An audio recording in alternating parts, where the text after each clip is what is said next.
Thank you very much and welcome to our Pan-African Friday. My name is Jagan Nasemakola Ziksoka on the 12th of August this year, 2022. Another very lovely Friday morning that the Lord God has given to us. Welcome and thank you so much for choosing to be with us. We thank the Lord God Almighty for He's kept you alive, kept us alive, and that we can again talk today. To all of you out there viewing and watching UBC TV this morning, it's a great thing that you are doing. Now, we will not just miss anything, but just let you know that all of us, our eyes as firstly Uganda, secondly as East Africans, and of course thirdly as Pan-Africans, all our eyes are in Kenya. We're just waiting to see who amongst the two, UDA Azimio la Umoja, one of them should become the next president of the Republic of Kenya. And it's just a very lovely morning for us here because you cannot know, but the panel here is both UDA and Azimio. So whatever the results, but we just I am very honored this morning to have with me in studios a very good comrade Ndugu Otuko. Augustine, you're very welcome. Karibu, and thank you so much for once again coming back to the forum. Thank you very much for the invitation. Most importantly, to discuss the Pan-African struggles in democracy. Thank you. Very welcome. And of course, one of us, our very own, Rachel Takali, again, welcome. Thank you. What color is that? We just want to know. We're now thinking Kenya. Is that Roots Party or Roots Squad? I don't think this is one of their colors. No, it can be, of course, Roots. It can be of Professor Wajakoya. An interesting man, but anyway. He's a very interesting man. It's an interesting mix. I don't think anyone expected would be here at this time, as far as Kenya is concerned. But Ruto has put up a good fight. He's put up a very good fight. And yes, given the effort that Mr. Kenyatta devoted to Mr. Raila's success, it is a surprising outcome. Yeah, I just tweeted about it and said the hustler nation is a very hard nut to crack. Whoever cracks it will have to go with some injuries. It's not going to be a walkover. Ndugu Garama, our chairman, karibu tena. Asante, and good morning to our viewers and my fellow comrades here in the studio. I'm really looking forward to diverging into this Kenyan elections, because it is extremely captivating, and given the background that we are in the same East African community, it makes it all very interesting. Very important. Ndugu Otuko, I'll start with you because, you know, when we get to Kenya, we now, to some of us who understand the legal regimes of these countries, Kenya had a problem in 2007-8, which was a legal problem, sorted that in their constitution of 2010. Now, when you read their constitution, preferably I think it's Article 81 that talks about how an election should be organized, and they set standards, they set parameters in their constitution.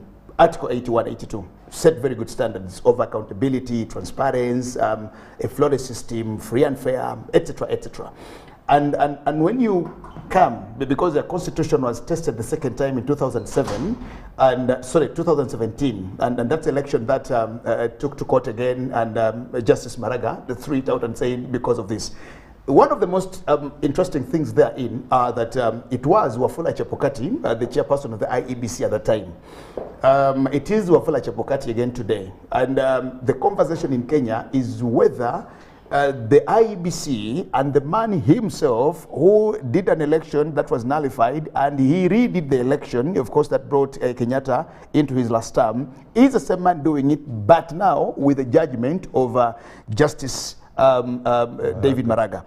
And looking at all those issues, of course, the legal regimes here and there, and how it happens, all of us are looking for the lessons learned from the Kenyan issue. The ugly lessons, the good lessons, and the bad lessons. Are we learning anything from Kenya? Because now that's where it is. It's an anchor state in the region, etc., etc. And so we have lots of things to learn from them, or they have lots of things to learn from us. Which is it? Thank you very much, Comrade Jagenda.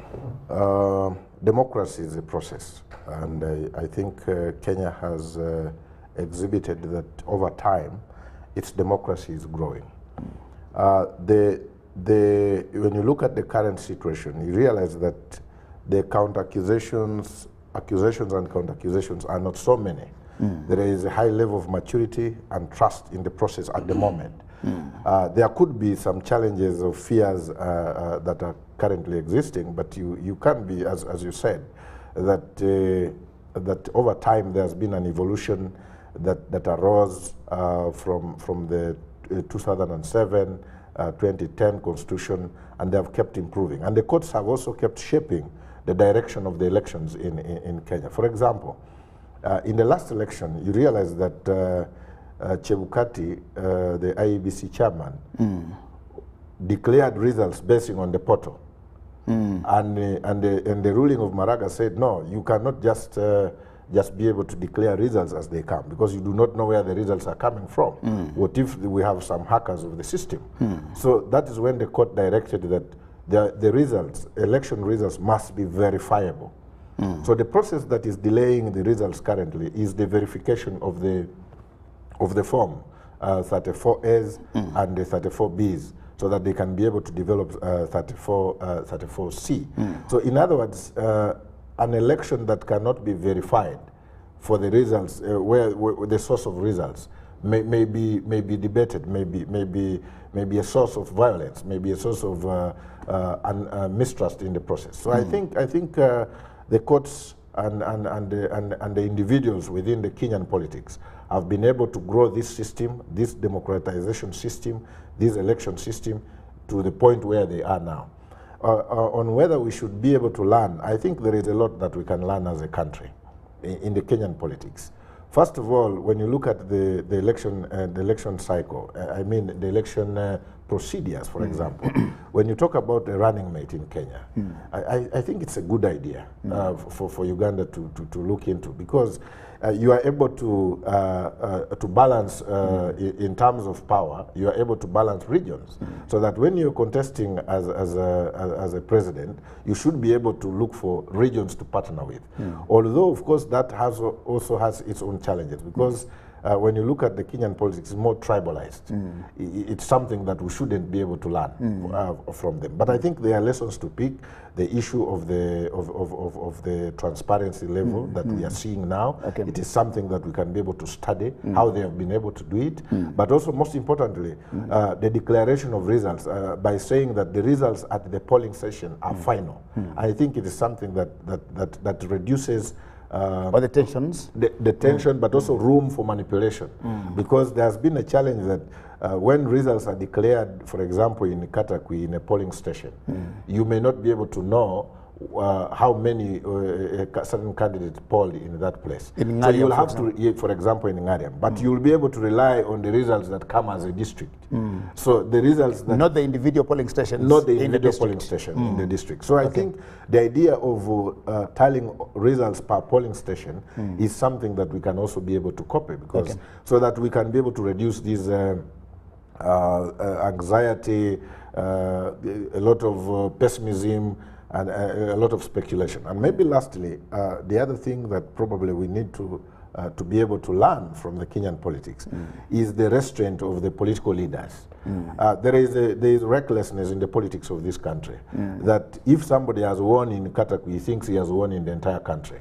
So I think there is need for example, the political players here, both in the ruling and the opposition, to be able to learn that we must be able to guide society, because if we do not give the direction to the people we lead, winning in a district or a region does not qualify you. Does not qualify you, because, for example, if you look at the last election, NUP swept Central, but it did not mean that they won in other regions. But you find political statements being made by political leaders portraying that they won a national election, and I think that is wrong. So it's something that we can be able to learn. Takali.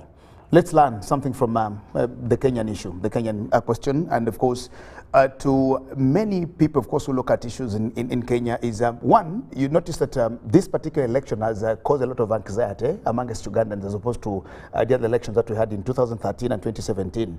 But the other most important thing also is that Kenyan elections are at times very predictable. You can actually tell.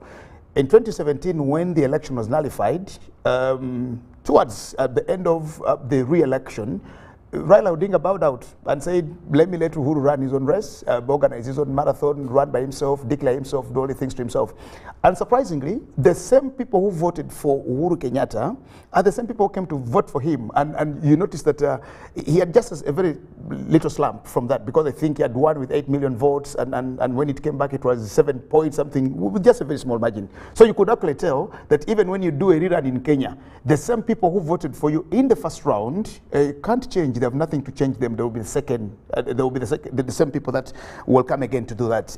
Let's hear from you and what you think Kenya has to teach the rest of us in the region or even on the continent. I think for me, one of the more interesting things that I've seen unfold is the making of a statesman. Mr. Uhuru is no more an ordinary politician. He has become a statesman. He is very much hot on the heels of the greats of this continent, and I don't say that lightly. He came in as an amateur, maybe even reluctant politician, you know, trudged along by the late Moi, who felt an obligation, I guess, to his father. But we also know that his father played a very big role when it comes to modern Kenya. He was the founding president, I believe, of the present-day republic. And this man, Uhuru, has evolved as we watch. He was an amateur politician in the very beginning, and then he delved for a bit in the backstreet politics, and that is where they joined forces with Ruto, who was rough about the edges. This one was a well-heeled, you know, pampered sort of young man. But then somewhere along the way, he has found himself. This is a man who has been able to put aside his personal interests and catapulted the state vision to a really commendable degree. It was unprecedented before this man's, before Kenyatta, for a Kikuyu to be actively campaigning for Jaluo. Those ones were sworn rivals, politically speaking. But he chose to go that route. And I think he was trying to negate that element of him that tried to really spoil his legacy. And that is how he ended up at The Hague, accused of criminal acts in the 27 elections. But this particular gentleman has been able to subject himself to the law of his land. We know that in Africa, this is a rare and very exceptional feat. You remember when the court set aside the elections of 2017? He was quite bitter. He said some very terrible things. But he came to himself. He came to himself, and the process was complete. You know, they had this rerun, and he continued. But more recently, he had this Bridges project, and we know very well he wanted to overreach himself and secure an executive role without being president. And the court rejected that. The people of Kenya said they don't want it. Again, he fitted within the promise. It's not his desire, but he has learned to subject his interests to the interests of Kenya. That is what a statesman is. Unfortunately for us on the African continent, that particular species is far, they're very few and far between. As far as I'm concerned, he's the only one I can think of who is in that realm at this time. One who can say, look, I love my tribe, but Kenya is bigger. One who can say, look, I have my interests, but Kenya is bigger. This is also a man, you remember very well, who has been at odds with his vice president for years now. If it had been in another location on this very continent, Ruto would have been in jail or worse. Because as you know, the power of incumbency, he could have brought himself much harm by opposing an executive president. But they did their little politics, but he never came to any harm. That is the power of incumbency used right. So what we can learn as Uganda, we have been waiting for a day when incumbency is used to catapult a nation forward. We have not seen that. We're still waiting. We're still waiting for the day when a nation will be bigger than its president. That hasn't happened. Uhuru has understood the power of legacy. It is not just about today. Today, he could have engineered some things where he could have stayed put there at the cost of Kenya. We've seen that in the case of Mugabe. He stayed there at the cost of Zimbabwe, and many others. But this man is saying his father set a very big precedent for Kenya. They wanted to chart their own course post-independence. He left them in a certain place. Now his son is saying he wants also to be in the same footprint as his late father, putting Kenya in a place of democratic grounding that is unassailable. Even if Kenyatta, Uhuru, was to die today, his legacy is secure as a positive influence in the history of Kenya for the foreseeable future. He confessed that he thought would unite Kenya, but it's one of his regrets that his 10 years is he's actually not managed to unite Kenya. That was his confession in one of his last speeches. And what has eluded Kenyans is that unity forever, from the times of now, the founding father, Muigai himself. He confesses and maybe thought that by one, he actually says building the bridges was an initiative that he thought would try to unite Kenyans. I followed the building the bridges myself, read it, liked it, but of course now Kenyans looked at bridging the bridges, read it, and so many things in there and said, no, we can't take this thing. So it was actually people of Kenya who looked at it and said, no, this is not something we should take on. Kenyatta just feels, yes, he's had this legacy, but one of the things that has eluded him, he says, he has left Kenya not united like he thought, because I think one of the legacies that he had wanted to see for Kenya was a united Kenya. But let's look at the election that is actually happening. Do we think that this election actually leaves a united Kenya or a more divided? Just thinking.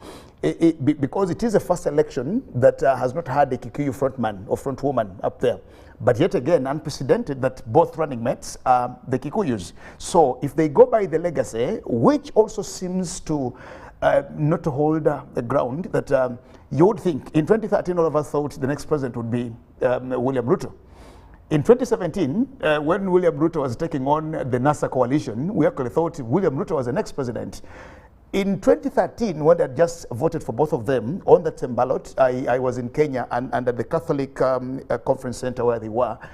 In his speech, Dr. Ruto said, my friend, I met him many years ago. He shared his number with me, and I saved his number in my phone as FP.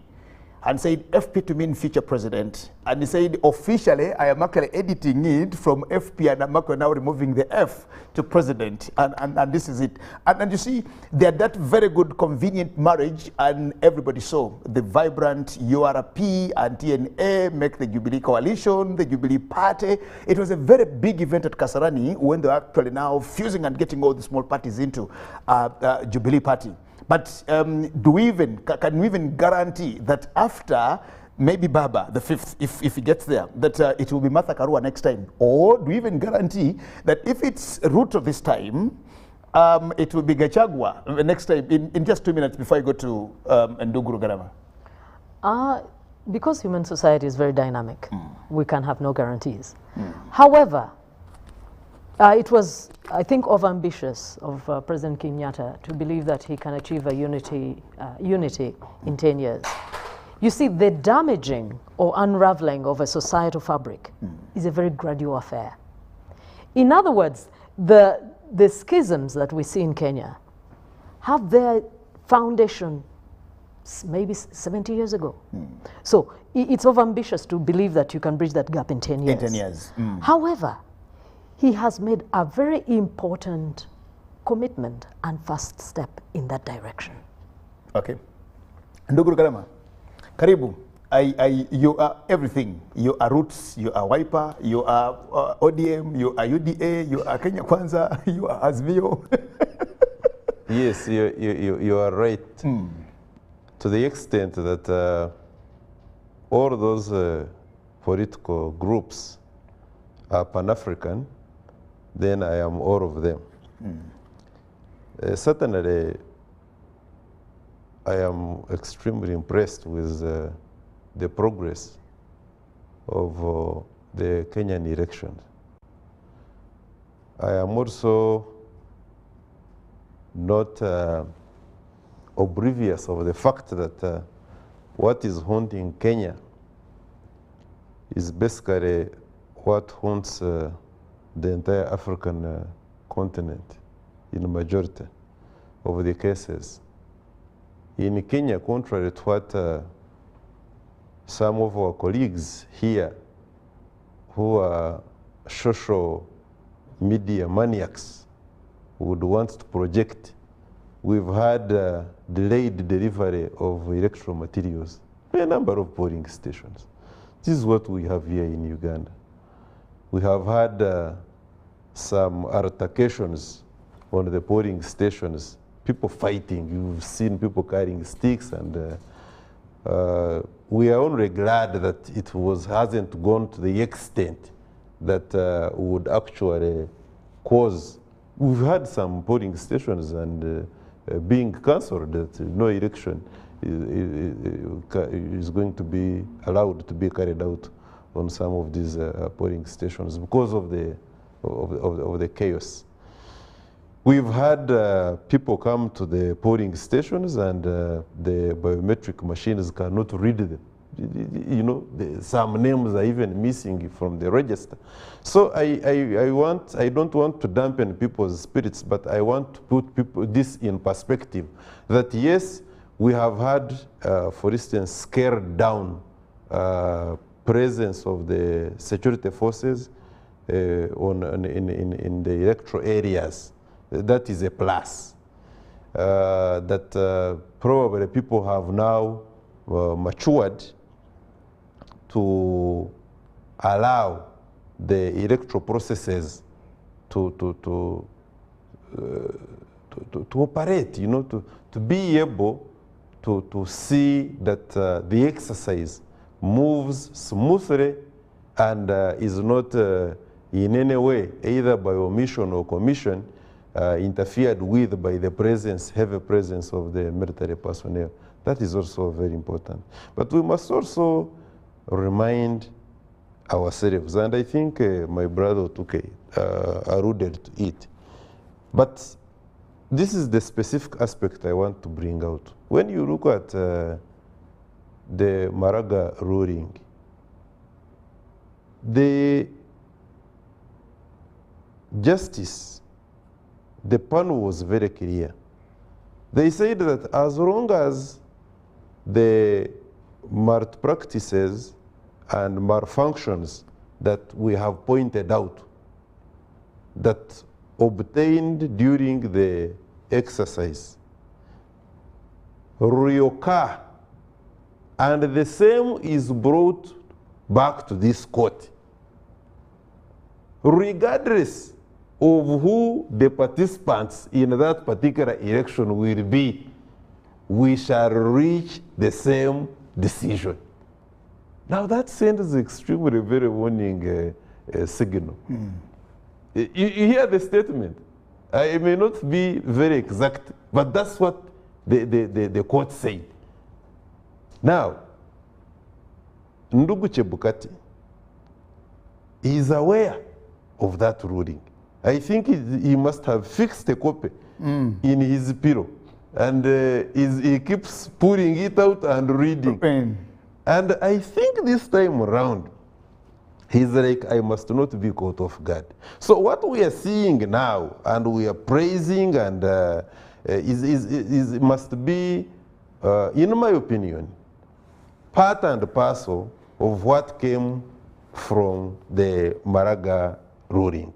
That I cannot take away. But there is another aspect also, that Kenya has undergone, they have seen it all.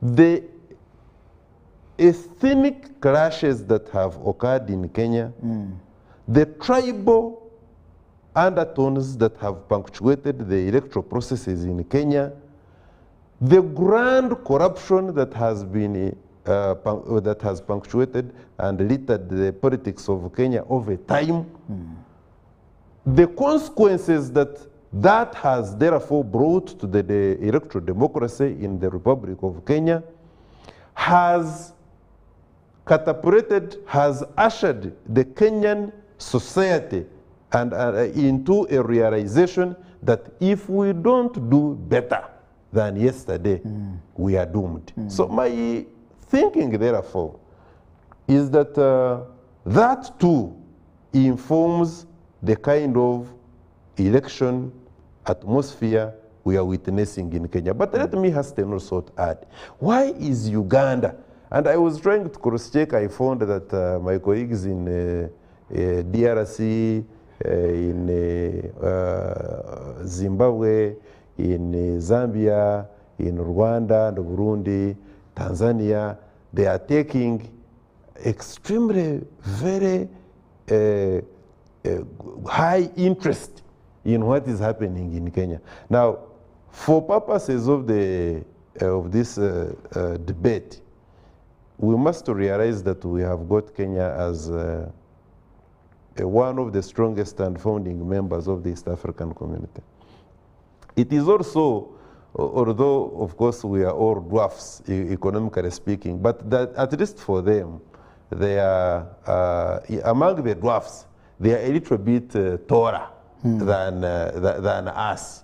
So in terms of economics, I think we look up to Kenya and we say, these are our big brothers, economically speaking.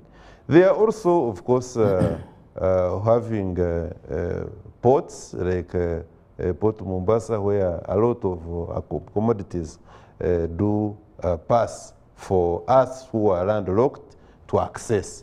So we must, it is not wrong for the Ugandans and other neighbors in the East African community to take keen interest in what is happening in Kenya. Maybe to conclude by saying on this very aspect, that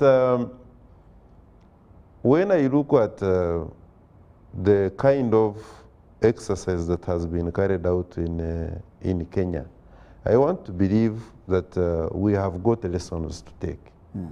For instance, I can see improved levels of maturity, both by the politicians who are participating and also the citizenry, the people who are participating in the exercise. I can also see the heightened levels of consciousness from the Electoral Commission. They are very, very conscious. They do not want to repeat any of the mistakes. But I also want, and this doesn't, I should not be crucified because I worked with the Electoral Commission in Uganda for a number of years. But I want to say I still hold the Electoral Commission in Uganda in very high esteem.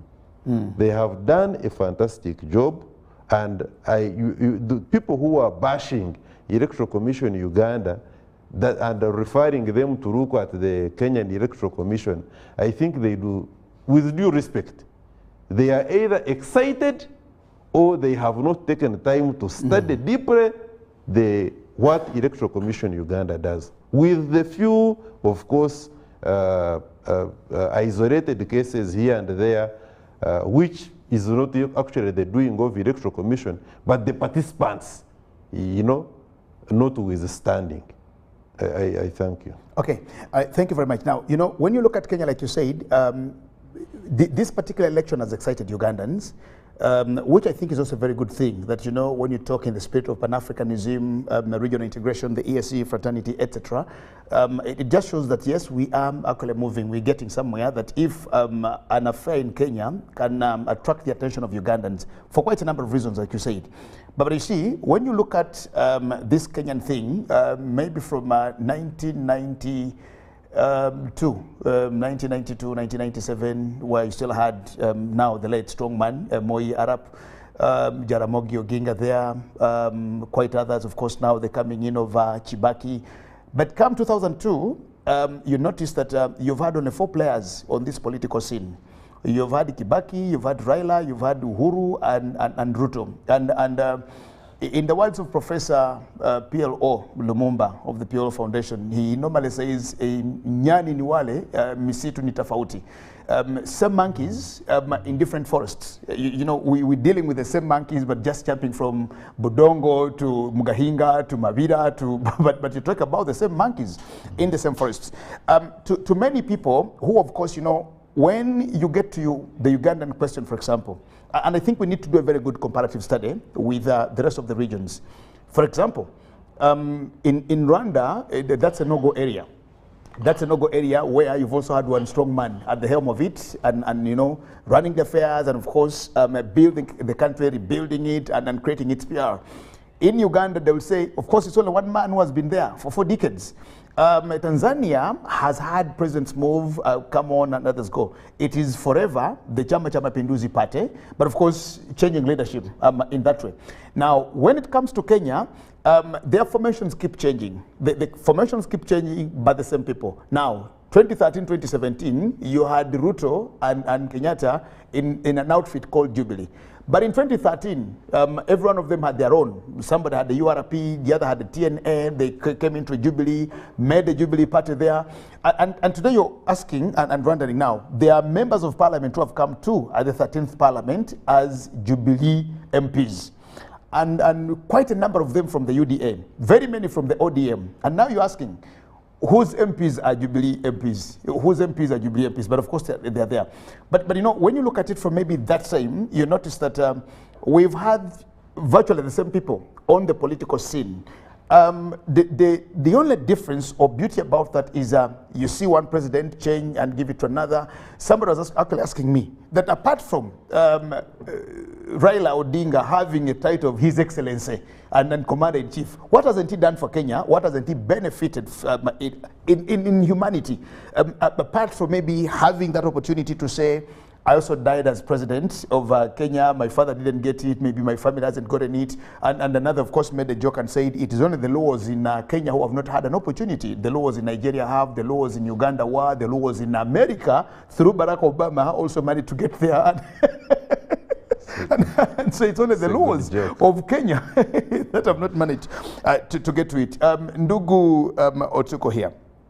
The same players, different outfits. Is there any change of sorts? Because you want it or not, 2027, if Ruto doesn't win today, 2027, you still have to have a Ruto somewhere. You never know. Ruto has, if he doesn't win today, it's not a gone case for him. We guarantee. My friend, who I'll not mention, is on one of our platform, one Azimio candidate, one Azimio proponent here says, I'm waiting for Ruto. 2027, he's my candidate.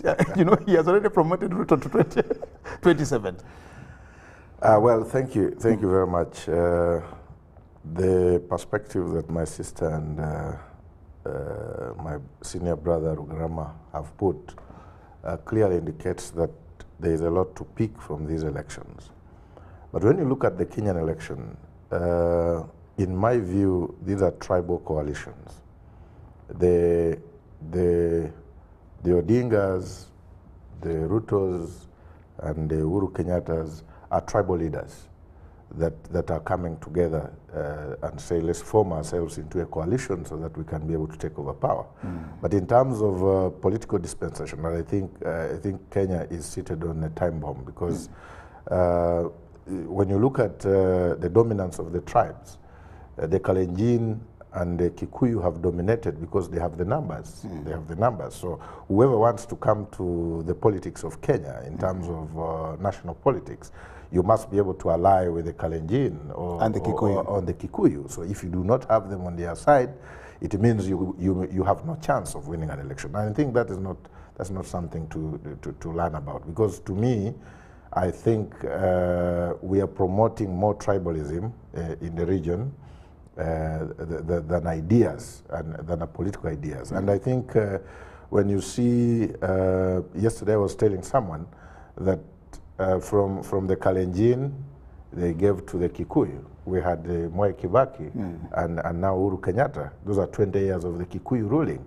And now, should Ruto win, so you should expect more 10 years of the Kalenjin. So I think if Kenyans do not, as Comrade Rugarama has put it, that I think it's important for Kenya to realize what Uhuru Kenyatta is trying to say. Because Uhuru Kenyatta, irrespective of the current dynamics and the situation, is saying, look, this is not about the Kalenjin and the Kikuyu. We can't be able to give it to the Luo.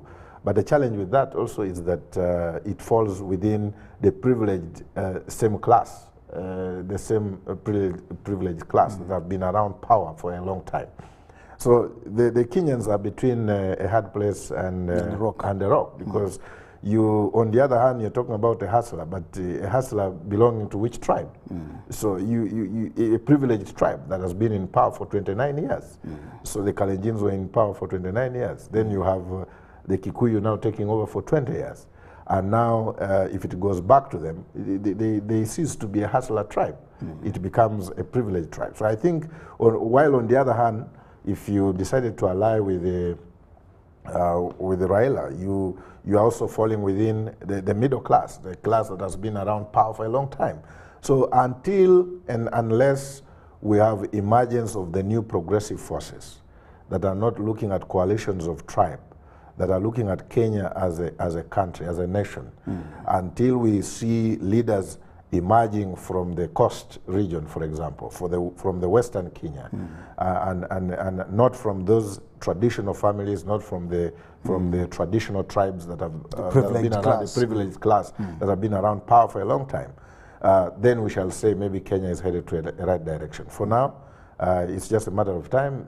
It's still a divided country. It's still a divided country. Takali? I think that dilemma is not something that is new. It is enduring, and it's one that is not even African only. Look at this man in China. He's trying to propagate himself over and over again, and he wants to stay there for life this time. He was allowed to. He's already. Unless death takes him, that is.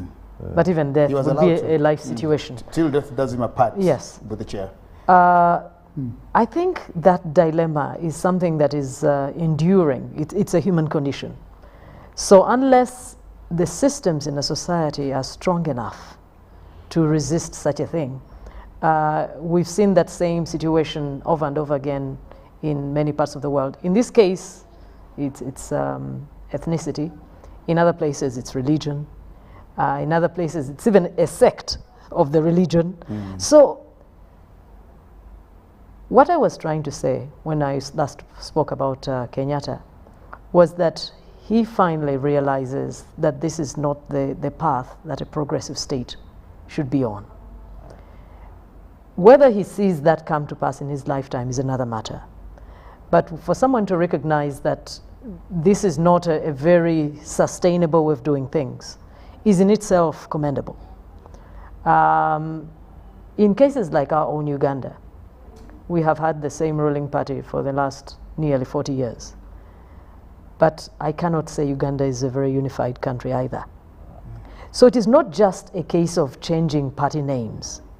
It's not even just a case of not having an ethnicity that is so much heads and shoulders above the rest. Unity is not a word. Unity is a conviction. It is only societies that invest massively in actually helping their people to internalize the concept of unity. Only then. It's a very deliberate thing. You don't just get up one day and say, we are now unified. I challenge you, Mr. Jagenda, with all your experience and your education and your national outlook, to go and try and say you're going to become an information officer away from where the district of your birth. I challenge you, just now.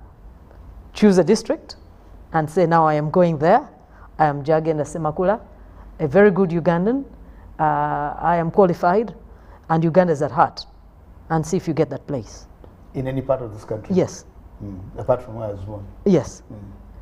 In other words, it may be that the expression of the tribalistic approach to things is different in Kenya, but it's just as pronounced here. In other words, it is a condition that is more than Kenya, is really what I'm trying to say. What is true in Kenya is also true in Tanzania. It may be something else. But the fact that societies have not dealt decisively with those things that divide them is not a Kenya thing, it is not a Uganda thing. It is an international thing. So to see a leader who actually addresses that for what it is. Unfortunately, what happens in most cases is that the individuals use them for personal gain. You say, okay, I'm a member of the Fulanis, I found this thing the way it is, I'll take advantage of the way it is. That is what separates ordinary politicians from statesmanship. You see, a statesman can deprive himself of personal interest for national gain. Until we get there, these sorts of divisions cannot be cured. They can't. When we put personal interests ahead of the state, we suffer these things. Nduguru Garama likes to talk about endemic corruption. That is the reason for corruption. When people put themselves above national interest. And what do we do ordinarily? We don't invest enough in cementing the most important foundation of a state, which is common interest. Most of these states, unfortunately African states, we are together by accident. None of us agreed to be in a state. Not in the colonial era, not even post-colonial. We have never agreed, none of us agreed on the boundaries that we find ourselves in. The colonial man decided on this thing, and we are here. We have never decided that what makes Uganda is this, that, and the other. And Kenya has not decided that either. That's why the same cycles perpetuate themselves. If President Kenyatta wanted to see that vision of unity that he talks about, 10 years ago, he should have constituted something that will allow Kenyans to actually agree on the state they want to see. There is no individual that can achieve this one. That's our problem. Very good. Nduguru Garama, from I think 2002, 1997, when Power Now started shifting or moving over, you notice that one of the problems that has been in Kenya has been a constitutional problem. Until 2000, because in 1997, the issues were, we need to find a way of amending, realigning our constitution, etc., etc. And the people in charge that time didn't do anything. So we come to the election of 2002, it comes on 2007. When they had bloodshed in 2007, President Museveni at that time was the first to actually go to Kenya before international observers or international mediators came on, the Kofi Annanis and everybody. And President Museveni told them three things when he got to Kenya. Number one, after that election, he told them, number one, authenticate the election. Don't redo the election, because the man then was the late now, Samuel Chivuta, who actually said, I confess, I organized this election, but I don't know who won the election. I organized it, but I am sorry. But may his soul rest in peace. He didn't know who won the election that he had actually organized, and said, I don't know. And when President Museveni goes to Kenya, when he went to Kenya, he actually told them, number one, authenticate the election, because you've done it, you've gone there, people have already died, you know, they've cut themselves with machetes and etc. Number two, make a coalition government and bring in somebody. All of you come in. Now, Chibaki be the president, have this man here as your prime minister, then make a coalition government. And number three, this is President Museveni now telling them as a mediator. And number three said, look into the constitutional issues. And that's how they managed to actually now get into the processes of amending their constitution in 2010, which they promulgated, I think, in August 2010. Now, 2010, they make an election, and they were supposed to have had an election in, I think, 2012. But of course, there were some issues here and there, and that election was deferred to 2013. They missed a step because they wanted to see how things come on. Now, that's how the IEBC comes on from the traditional Electoral Commission of Kenya, etc., etc. issues of the running mate, and you know, it was still that. But yet again, you would imagine, now Kenyans studied the Constitution of Uganda, they benchmarked here. Many of these professors, including Martha Karua and others, were here to look at our Constitution, see what they can do with our Constitution. And of course, they decided to get into that Constitution. They tried it out in 2013. Now, even in 2013, when they tried it out for the first time, they had to go to court. When they went to court, Justice Mutunji said, no, it's a new Constitution, we're just trying it out, and we can. They've been, you can't have a flawless process anywhere. Let's carry on. They went into 2017. In 2017, there were issues. And Justice Maraga said, no, we need to get there. Now, Justice Maraga delivered something to Kenyans that initially Uhuru Kenyatta had not understood. But the ruling was actually one of the blessings in disguise too, the people of Kenya.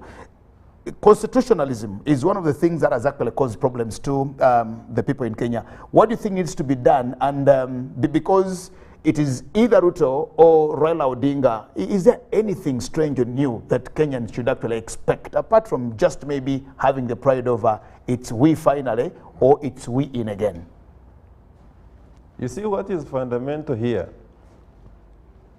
It is that I actually recall the words of Auntie Betty Namisango Olivia Kamya, when she was still the head of her party. Federal Alliance. And she was a gangster. She now has no time to go to the capital gang. She said the problem with you people who claim that there is a lot of excesses on the part of the president, and you look at the president as the problem. That is not the problem. Whatever the president of the Republic of Uganda is doing, he does it in accordance with the Constitution of Uganda, 1995, as amended. He said the problem is the Constitution. You just work on the Constitution and give appropriate powers to the president. But as long as the Constitution is giving the president the powers to appoint the judges. He called it imperial presidency. The Constitution is giving him imperial presidency. You see, as long as the president has the powers to appoint the Chief Justice, the judiciary, you are not going to complain that the president has appointed the judges. But that's what the Constitution says. As long as the Constitution says that all these commissions are going to be appointed at the end of the day by the president, you are not going to complain that the Electoral Commission commissioners are appointed by the president. So yes, the Electoral Commission, I mean the Constitution of the Republic of Kenya now, addressed some of the very touchy areas. For instance, I have always held the view that if we can have a deputy president, equivalent of Kenya, running mate, with powers, not the vice president like we have here in Uganda, who is appointed and tomorrow he's dismissed. Appointment is at the will, you see, of the appointing authority. Exactly. It becomes a big problem, not a small problem, a big problem that our president can wake up at one time and dismiss the entire cabinet. And he brings a new cabinet. You may not necessarily see the immediate impact of that. You see, he has exercised his authority as enshrined in the Constitution. But you see, the amount of work, delay, performance, bringing in a new team, etc., would also hold the country backwards. Now, when again you look at our constitution of Uganda, it's a very beautiful legislation, no doubt about it. The problem has been that morally speaking, you say I must be very conscious. There's a big difference between morals and constitution. If a constitution says this is possible, you know, there is what we call entrenched clauses and non-entrenched. Now, if a provision of a constitution is not entrenched and the parliamentarians go and touch it and amend it, we can morally say, but they shouldn't have done that. Now, if it was entrenched and they were not supposed to do it, they would not have done it. Now, morally speaking, therefore, the problem we have sometimes is that we may have a parliament that whose morals probably can be impeached. That these are members who are not going to come up and say, we have consulted our people who brought us here, and this is what they have said. It takes me back to, was it Article 105? Article 105? 102B. 102B, yes. That was the age, to do with the age. The age limit. Bill. Age limit. I want to believe, and I was, at least I have been vindicated, that majority of our MPs never consulted their constituencies. There are very few people, very few MPs who actually consulted the electorate, who went back, even when they were given money, by the way, who went back and consulted. Even those who pretended to have consulted, when they came back, what they said at the floor of parliament and the way they voted is not what actually their constituencies told them to do. And you saw what happened. They were paid. He said, if that's what you've decided to do, let's also pay you back. And those who were true to the wishes of the electorate, you also saw what happened. So there is this money issue sometimes which plays out. And it messes up our politics. What we have had in the past, I'm not sure that we have chewered very well in Kenya, is that money has been at the heart of their politics.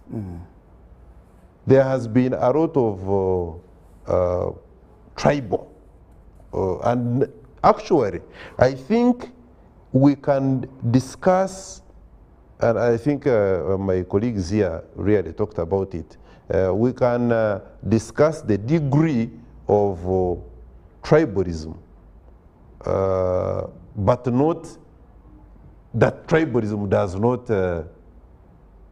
is not existing.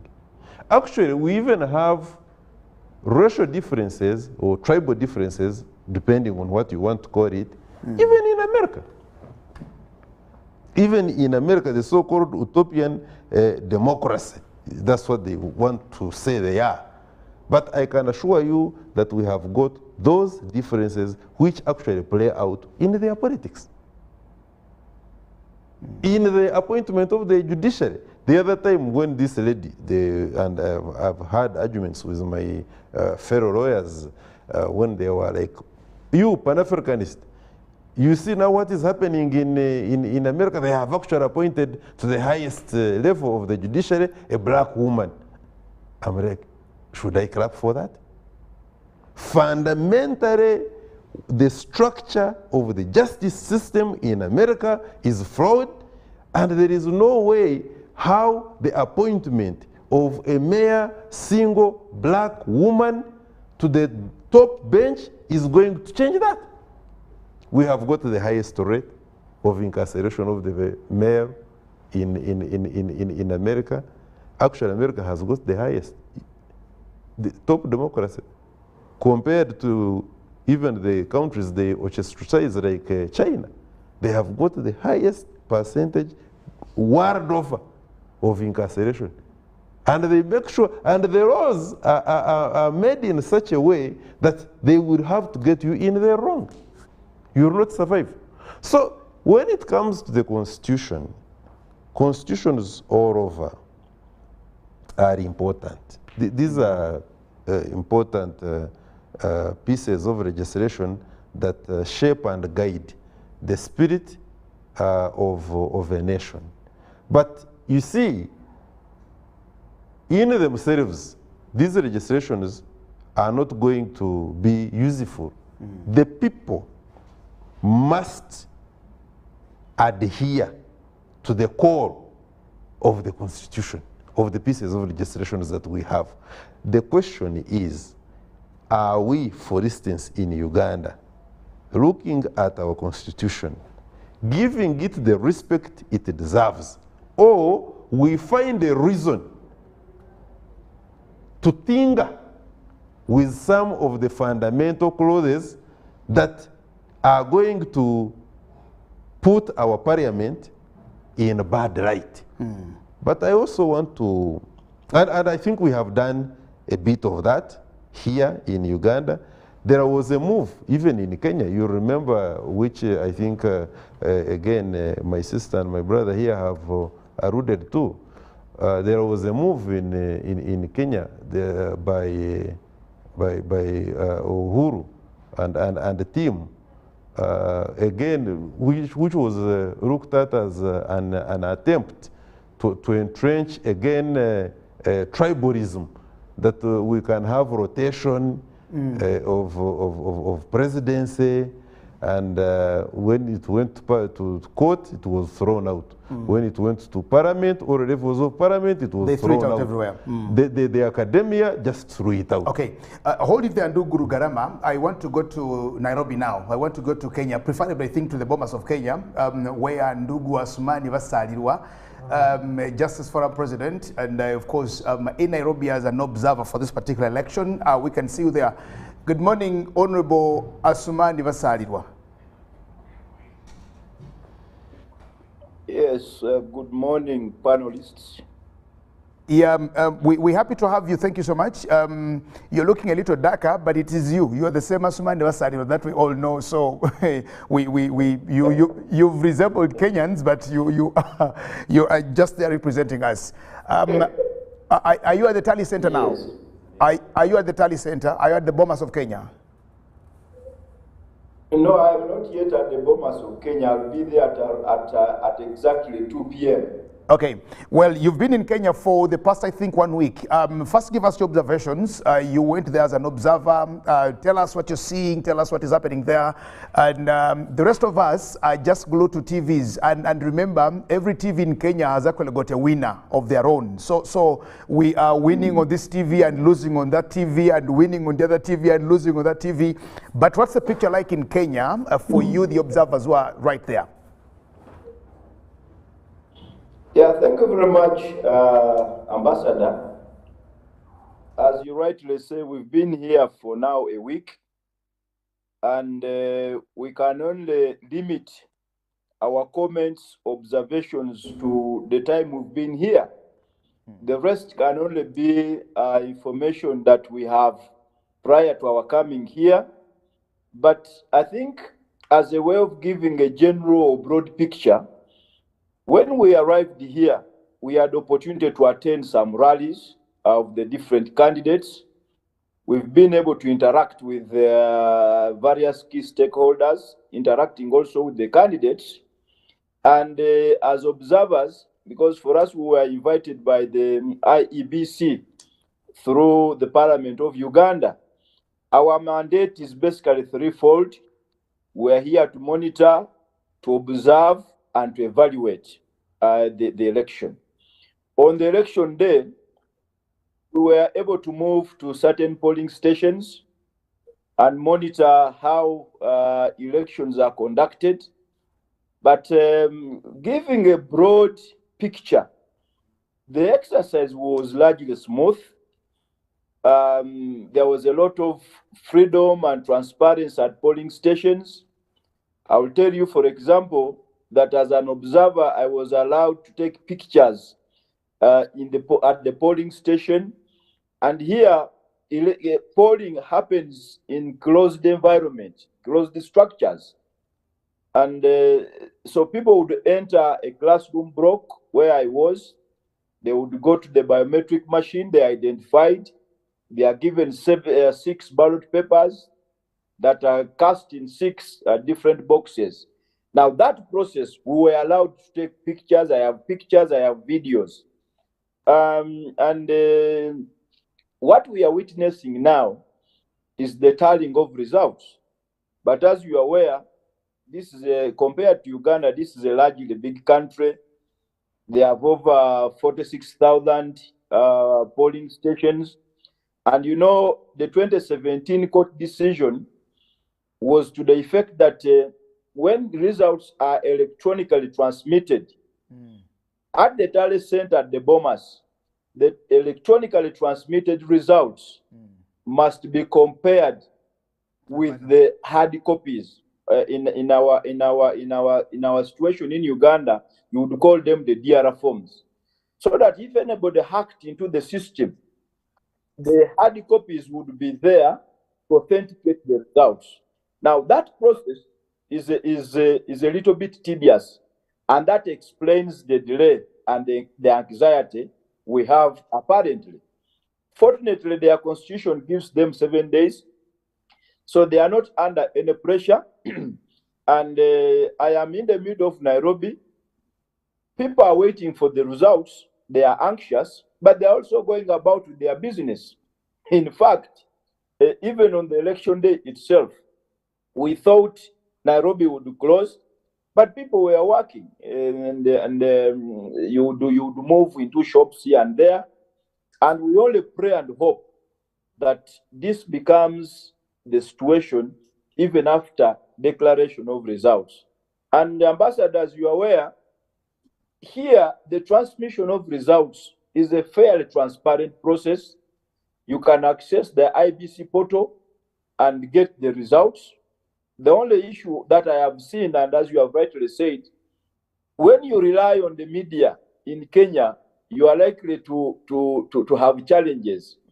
Because first of all, they don't have enough human resource to tabulate the results at the pace in which they come. Actually, Honorable Ambassador, as just coming to that, now what is happening now is an effect of the constitutional ruling of the petition, actually, the Maraga petition of 2017.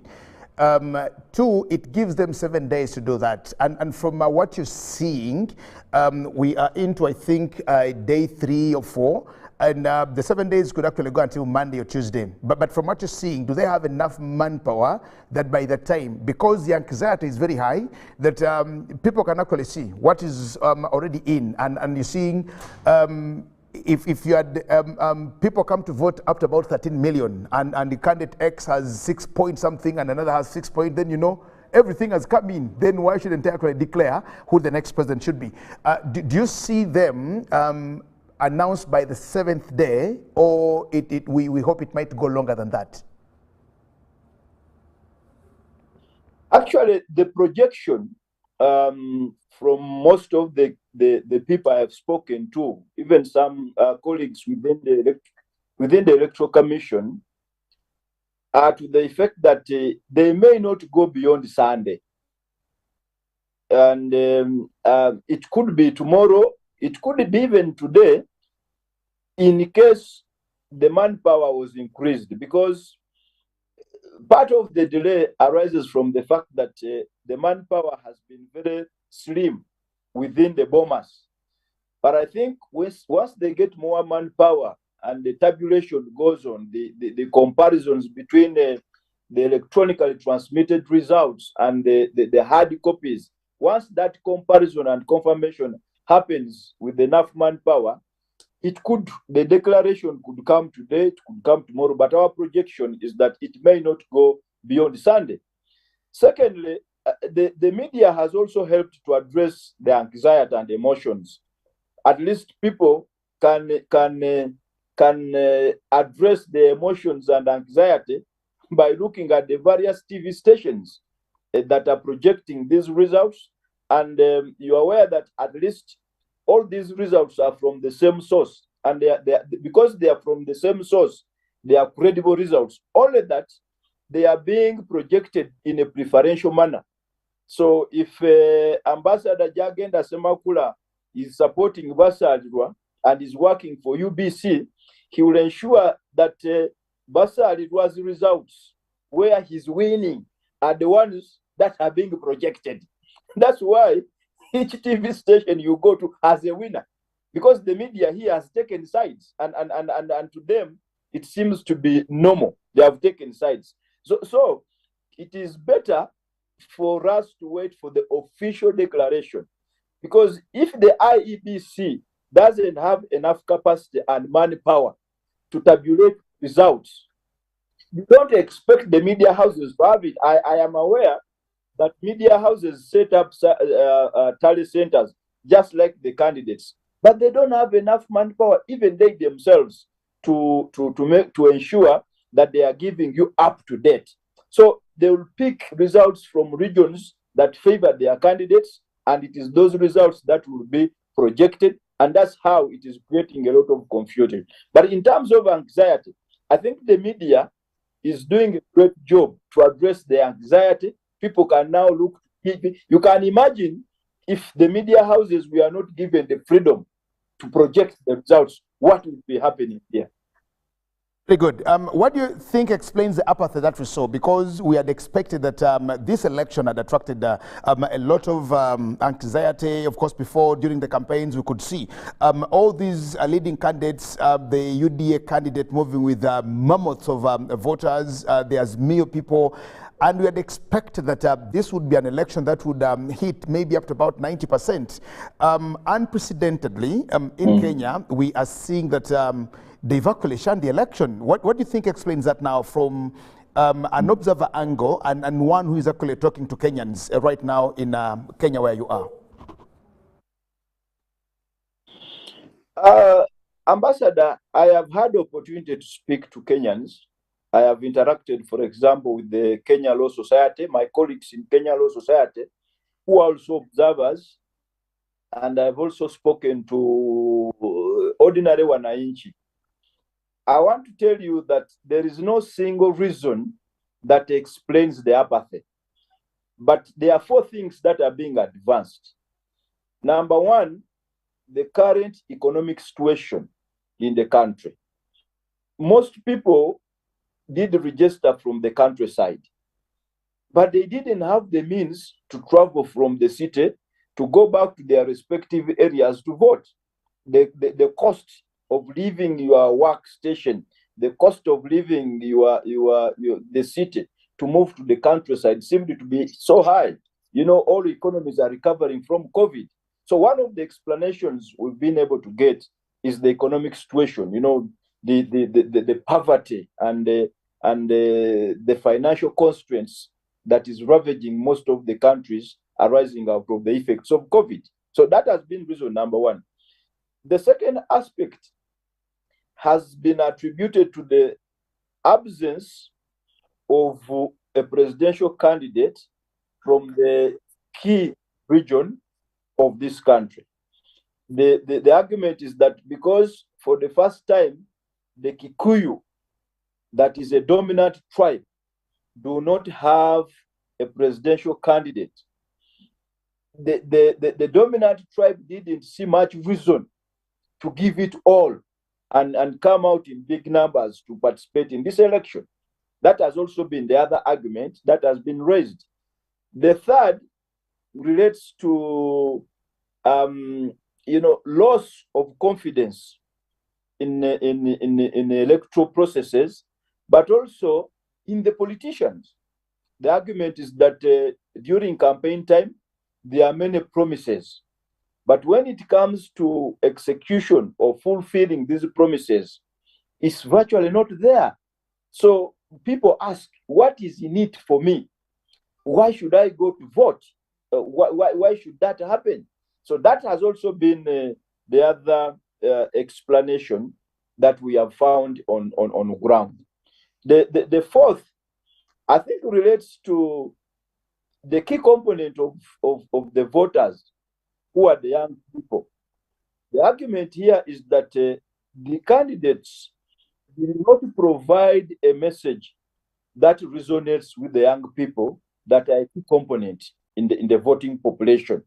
So when you look at their manifestos across board, the young people will ask, where are we in this manifesto?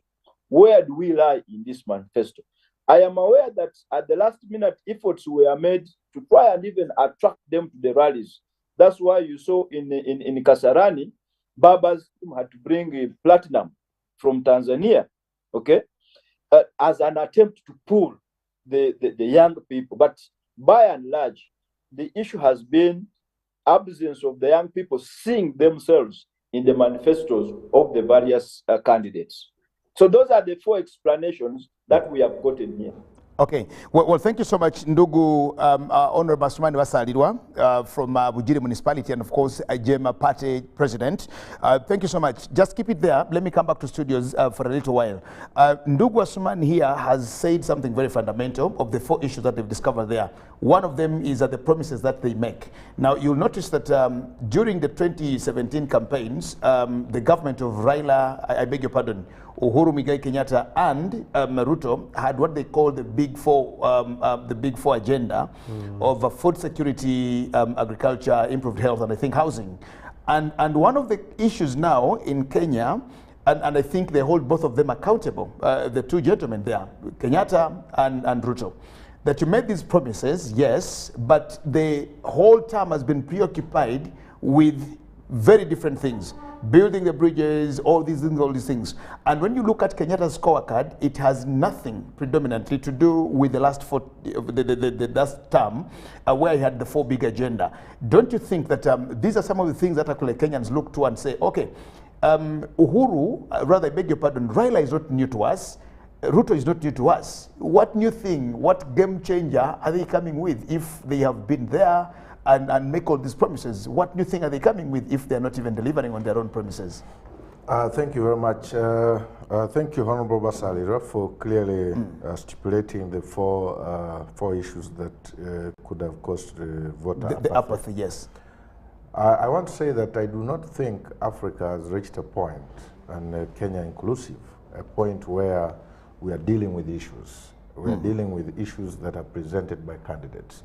I think Africa is still taken up with issues of tribe, issues of association, issues of different issues that are not related to the critical issues that affect the local person. In my view, if you look at the promises that Uhuru Kenyatta made with Ruto, if those were the issues, I do not think he would have gained the momentum that he gained in this election, because people should have asked him to account for the statements that he has been uttering. And I think there's been a challenge in the translation of the manifestos, the political manifestos, into policies and governance issues. And I think it is something that Africans must be able to learn. Because you see, where are the resources going to come? Because we make big promises, we make huge, even in Uganda here, there are a lot of issues that we have made, the promises, the commitments we've made during political campaigns, but when it comes to implementation, resources,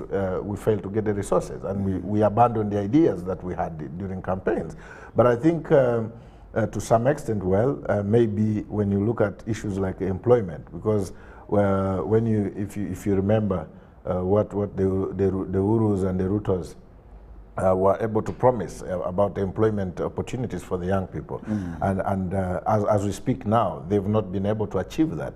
Although, unfortunately, because of the handshake, people are accusing, they're asking for accountability instead from Uhuru Kenyatta. And because of the coalition of Uhuru Kenyatta and Raila becomes answerable to the promises that Uhuru Kenyatta made with Ruto. And I think, probably I agree to some extent that some of these issues may have affected the turnout, but I think there could be deeper issues beyond the promises. On voter apathy, my sister Takali here, Ndugu Honorable Wasalirwa has actually told us from the interaction he's had with the local people, the law society there. Of course, what has been coming out predominantly is the Kikuyu factor, that because they didn't have a Kikuyu at the front line there, that's why. And of course, the Honorable Asumani Wasalirwa has talked about and hinted it there. But you see, we've had an election where you've had the 2 men now who were formerly friends running the same government, talking to each other, and then, stop abusing me, you've done this, I helped you, do this to me, and don't kill my people. There were lots of these issues that were actually making the campaign, and really not the issues. But when we look at these issues today, when we look at the way things are, like we've talked about Kenya, and we can think we've learned so much from Kenya, but the issues themselves, are we at that level where we listen to this president and actually say, I am voting on the health agenda. My vote will be on a security agenda. My vote will be on the education agenda. Are we there, or it's just let's change from one guard to another? We're not there for a number of reasons. Attention to the issues of the day goes hand in hand with civic consciousness. Civic consciousness is a very deliberate thing. It goes hand in hand with a robust civic society. And we know very well that in Africa, on account of the offenses of the state, and I'm not talking about Uganda only, but across the continent, there has been a pressure to suffocate. There's been a tendency to suffocate civil society. And why? Because civil society liberates the mind. It is civil society that is most forceful in propagating agendas that are important to us, whether you're talking about health matters, sanitation, environment. The government, in many cases, is responsive to things that are already out of hand, as opposed to having positions that entrench these issues in the civic situation or atmosphere. But the long and the short is that while that civic space is still crowded by the state, while it is suffocated by the state, while it is an enemy of the state, in fact, they have even graduated to making civil society an enemy, because when you open the minds of the people, you become a very important enemy of the state in many cases. So societies rarely graduate beyond the civic consciousness of their people. That is why Kenya is front and center ahead of the countries in this region, because civil society in Kenya is noticeably more entrenched than it is here and in other parts of this region. But I think one of the things that has been overlooked is the fear factor. There is no way you can decouple the threat of civil unrest from the public consciousness. I'm sure there are people who stayed away fearing what might happen should this and that be true on election day. We also know that that is true in this country also. The fear of the overreaches of the state and some other zealous actors causes many people to give up on the political agenda and to leave it to others.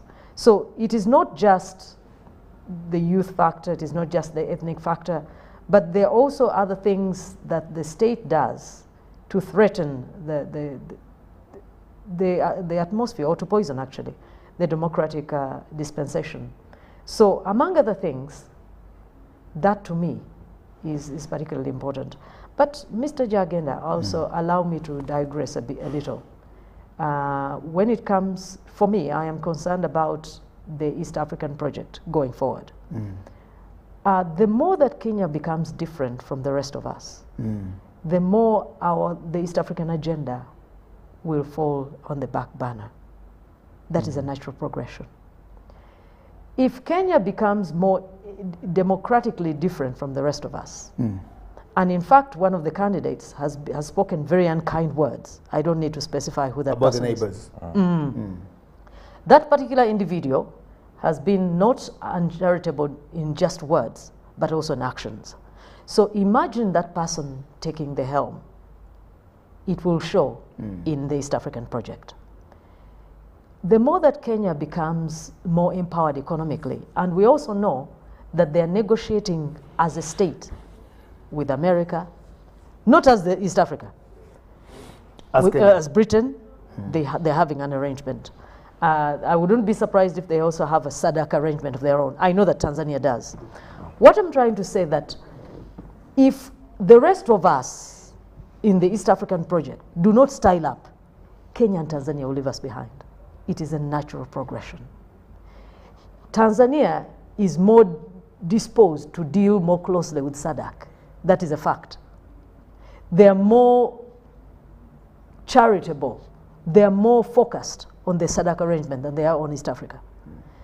What will force Kenya to that place will be if, for us, we are not moving, if you know what I mean. If, for example, Kenya, if, for example, Uganda, Rwanda, DRC, and Somalia, and South Sudan should persist, look at what South Sudan is doing. They are now deferring elections until I don't know when. Every time the electoral cycle comes, they say, we are not ready. And that one goes until the next time. Look at what is happening in DRC. Now there is that strife that is going on. What I am trying to say is that there is a reason why the rest of us are very keenly interested in the Kenya situation. It is going to affect us not just positively, but also negatively. Okay. So our leaders must do something to appear to be closer to the bigger economies in this region, Kenya and Tanzania. If we do not, if, for example, now, they are now saying that Uganda is claiming to be middle income, but we are far. That's the position of IMF, I think. So if we are claiming to be far, if we are far, that is a different matter. But you have to know that Kenya and Tanzania will be taking those figures to heart. And no matter what you say concerning the tariff barriers that they put up, they will put them up because they don't consider you to be equals.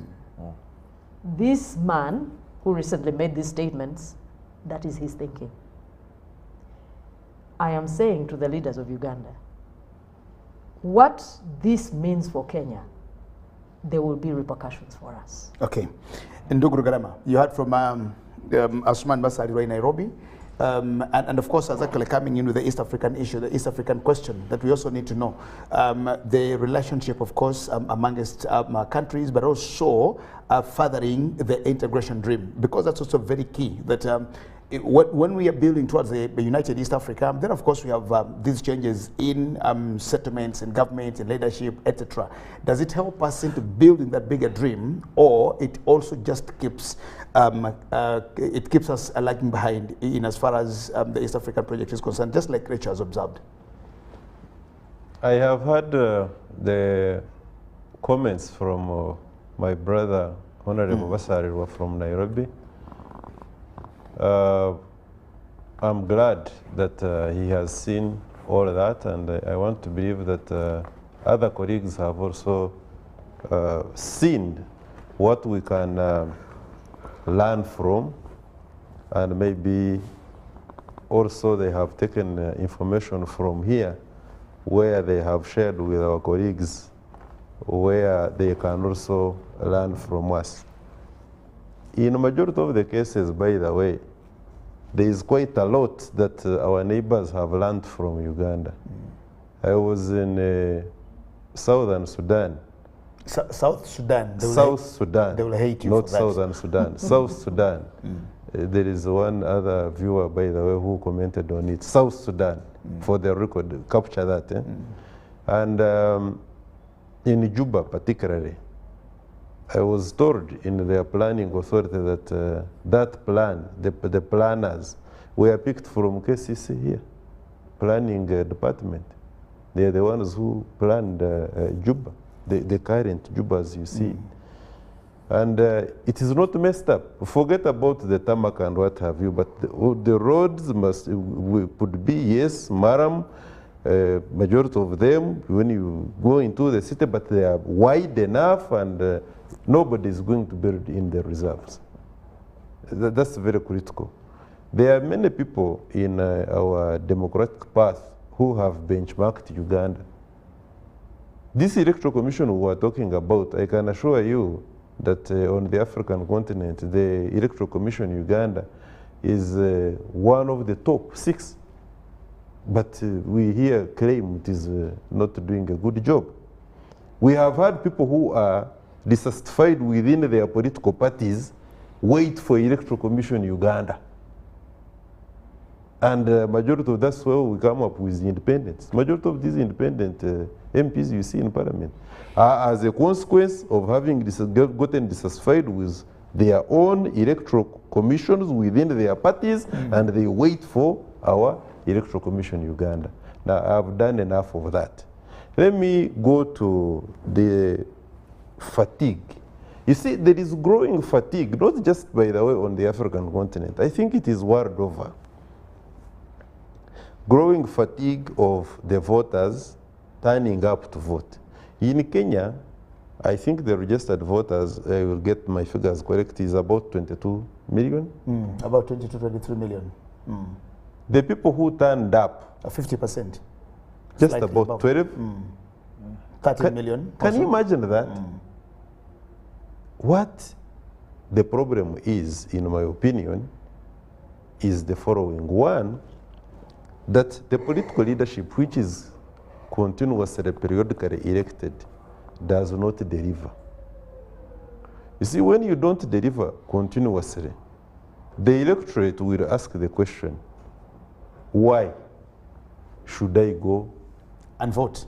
to vote when I know that even if I vote this one out and put another one, There'll be no change. there will be no change. In service Services are not going to come closer to me. That is one. Two, we have got a very fundamental point, which gladly my brother and sister here have talked about. I can only buttress the point by saying that civic empowerment. And I wonder why Kenya, because Kenya is civically much aware than the rest of the member states in the East African community.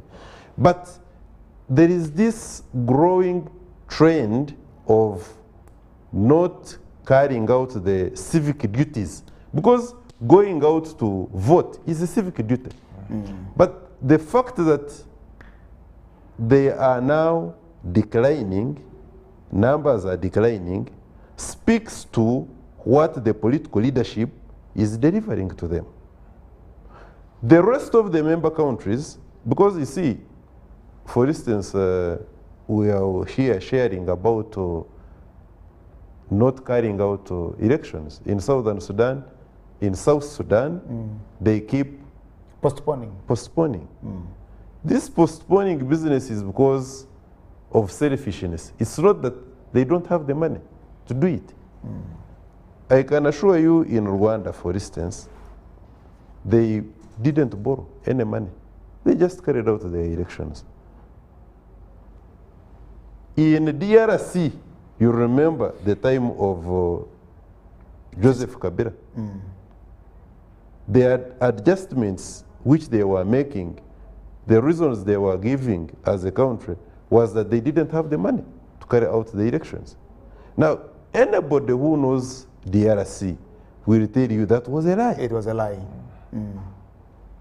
What therefore it means is that the people, and I think it is a deliberate policy by member states, the political class, the top echelon of any leadership in a country, not just, by the way, on the African continent, elsewhere, deliberately make sure that the civic awareness of the masses, which in the book Darkness at Noon, is called the relative political maturity of the masses, is kept low. Because a politically mature society will begin asking questions. And these questions, the high political class does not have answers. Okay.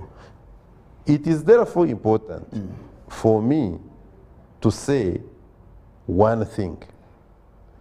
As long as the civic awareness of the masses is kept low deliberately, not even the voter education is done well, we are going to continuously experience a decline in voter turnout, which is going to enable manipulation of the results, because whoever turns up is going to decide for you who has not turned up, and your issues as a community is not going to be solved.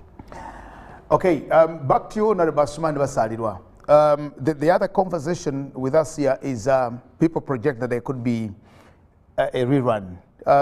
From your perspective, what do you envisage and what do you think? What about if nobody gets 50 plus one required majority to get there? What is in the minds of Kenyans for a replay of this, or when we get into now penalty shots after the 90 minutes have failed? You know, fortunately, Mr. Semakula, the people of Kenya are used to both situations. It may not be a rerun per se, but you know, an election has been nullified before and they've gone through a similar process. So should it happen, I think it will not be a completely new situation. It is something they will be able to manage. It is something they've gone through. Although, again, speaking to both camps, each one of them tells you that according to their own tally, centers, they have the lead, they have the majority. So I only hope that if the results turn in a way that does not favor them, that they will be able to contain the situation. Speaking to ordinary wananchi in Kenya, there is a feeling that the possibility of a rerun is very remote. I think the feeling is that there will be an outright winner. There will be somebody who will get 50 plus one votes. But the other aspect that you also need to factor into is that increasingly they are having a lot of confidence in their institutions, and the others that we've spoken to have openly said that if the results don't come our way, we will go to the court, and what the court decides is what we shall follow. So that in itself is also a positive development or positive remark, because then you are trying to say that an arbiter exists, you have confidence in that arbiter. But one thing you need to appreciate, Mr. Jaged and panelists, is that the rate at which candidates are conceding defeat speaks volumes. I think when you see many people conceding defeat, it means they are confident of the electoral process. It means they are confident of the electoral management system. I have seen senior leaders here who have lost and have conceded. The cases of those that are expressing disapproval or that are disgruntled are really few. But the majority are conceding defeat, are saying the process was clear, the process was transparent. And to me, I think it's also a very good development for their democracy. I cannot predict how the situation will be managed or handled post-election, post-pronouncement of the results, because that is going to test this whole stability we are praising, the pre-election stability and the calmness that was exhibited during elections. The bigger test will come after the results have been announced and how Kenyans and the candidates conduct themselves going forward. Okay, thank you very much. Now, in 2013, Raila Odinga went to court and Justice Willie Mutunji threw them out. In 2017, again, Raila Odinga with his NASA coalition went to court, and this time he got a good judgment from Maraga. What do we expect? What do you think? Do we think in 2022 we can actually have this election with all the tensions it's had and it just goes like that, or we need to think that the Chief Justice now, Martha Koome, should also be now getting her guards ready to receive petitions from any one of the two? By the way, she has said that they are prepared. In fact, prior to the election, she did issue a circular designating judges throughout the country to prepare for any election petitions. And she did also opine that at the level of the Supreme Court, they are prepared, and they've been encouraging people who are dissatisfied not to resort to any other means, but to resort to the courts of law. And she has said the courts have set a very high standard. They are not prepared to lower the standard. So what I cannot rule out, Mr. Semakula, is any of the parties going to court. That I cannot rule it out. And they do so because they are really very confident about their institutions. And if they believe they have genuine grievances, then even us at the level of observers, that is what we would vote for. Before I let you go and before you give us your final comments, do you think Ndugu Wafula Chebukati has been a very good student of his past? He was there in 2017. He did that botched election, a nulled election. He redid that other one again because one of Odinga's problems was that Maraga asked them to get into an election, and he did not tell them that when you do the election, it shouldn't be Wafula Chebukati, because that was not in his pleadings. It was, yes, go and redo the election, but court did not say, when you redo it, it shouldn't be Chebukati. So it had to be Chebukati again to do it. Do you think Chebukati and this commission, the IEBC, have been very good students of their own past, that they are doing things better than they did them? No, given the caution that is being exercised, you can imagine and you can only assume that they have taken very good lessons, especially the comments and the reasons for the nullification of the election in 2017. I think this is where they have beaten us. Because Semakula, you know, I was a lawyer in the Supreme Court in 2016. And one of the things we got from the Supreme Court in 2016 when we were arguing the petition for Honorable Mama Mbabas was the issue of the recommendations. Those recommendations that court proposed to be made, up to now, they have not been made. The reason why currently in Kenya, they are struggling with the comparisons between the manual forms and the electronically transmitted forms is because of the concerns by the Supreme Court.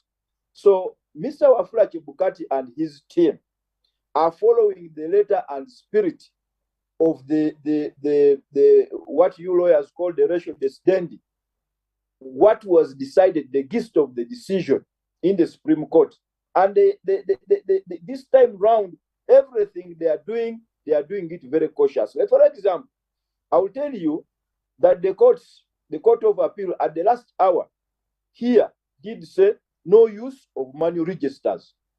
They withdrew the registers immediately. The manual registers were withdrawn until there was another court order giving guidance on the same. That's how they were availed. So Mr. Chebukati is very cautious, and his team, they have learned, and listening to some of the candidates who have conceded defeat, they are all praises. They are saying so far, up to now, on a larger scale, they are giving the commission 80 to 90% as of now.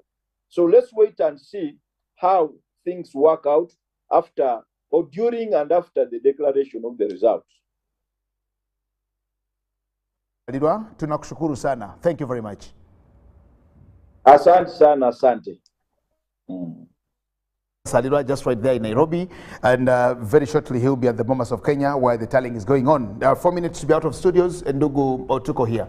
Your final comments. Yes, thank you very much.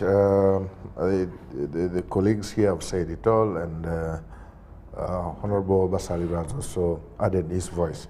But I want to conclude by saying that the role of the people in making a new constitution is clearly showing that all these improvements in the election processes in Kenya have been the participation of the people. Okay.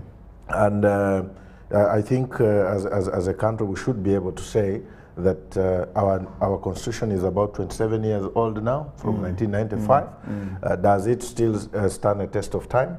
It's something to be debated. And if we think that it's time to make a new constitution, then we should be able to do so. Okay. To match the time. Thank you very much, Ndugu Otuko. Thank you so much. Rachel, finally.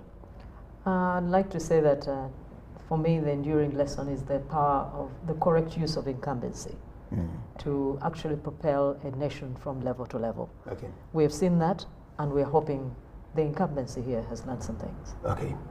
Thank you very much. Finally, Mr. Chairman. Political engagements are high-level engagements, and sometimes they are characterized by some altercations. We are glad that we have seen less of that in Kenya, and we are picking it as a learning lesson. We are not naive not to realize that it may not be the case elsewhere on the East African region and on the African continent. We must invest massively in civic awareness. It's my call to all governments. Okay. Thank you so much, Mr. Rugarama Daniel, Chairman Pan-African Movement Uganda. Thank you so much, Richard Takali, Aronia, and Augustine Otuko. We thank you so much. Thank you for coming. And of course, Asuman Vasalirwa in Nairobi, Kenya. We also thank you so much. Asuman is an observer. He's in Kenya, and of course, has given us a perspective of what it is like in Kenya. We're just waiting. And for those of you who are very excited about what is happening, you need to hold a little longer to maybe up until Sunday, because the law requires that they do a comparison between what has come in electronically and the physical or the hard copy DR forms in our Ugandan language. So it will take Chepkati some time until maybe Sunday or Monday or even tomorrow night to declare to the country who the next president of the Republic of Kenya is, and the rest of us will keep here watching and seeing what happens. We thank you so much for being part of Pan-African Friday. Today, my name is Jage Nasemakula Zikusokam. Special greetings to Mututa James and Akol Mande Amazima. We do not know where you are. We don't know whether you are in Azmio or UDA, but wherever you are, he lied that he has gone for circumcision. We know he's there. Yes, I think it's Azmio. I think it does. Maybe they could be with the Azmio. But thank you so much. Good morning, blessings, and bye for today. Thank you.